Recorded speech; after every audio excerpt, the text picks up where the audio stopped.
So is this, so these appear to be flowers. So Yeah, what are we looking at here? well, we're looking at material work from Sean. So Hmm.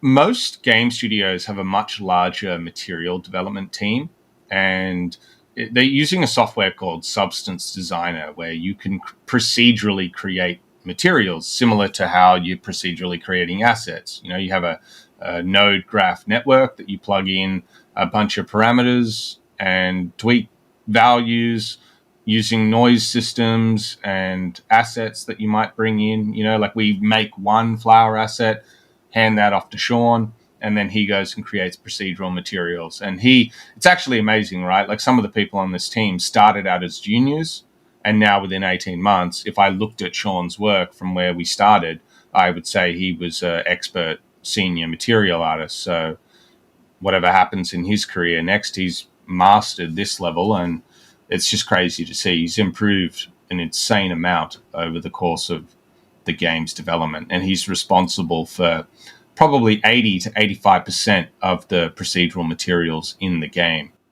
Help our audience who has never developed a game before understand these materials we're taking a look at right now.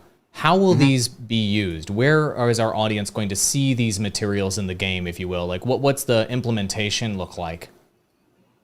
Everywhere. So some of them are kind of generic and they're designed just to be utilized across rock surfaces and things like that. Like the assets that were generated in that previous version from Halcyon C will use this material over the top.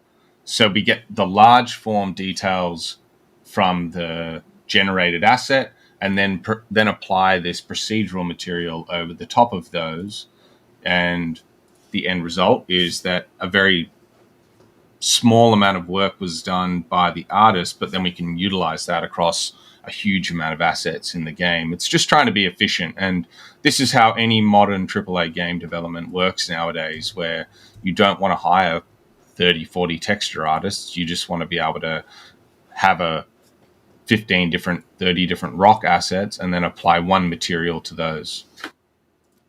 Question from chat here from Jim Barino. Is this a picture from the James Webb Telescope? We can't say because that would spoil some of the lore of Illuvium. We're so sorry. We can't let you know whether Illuvium is within the range of James Webb Telescope. Good try, though.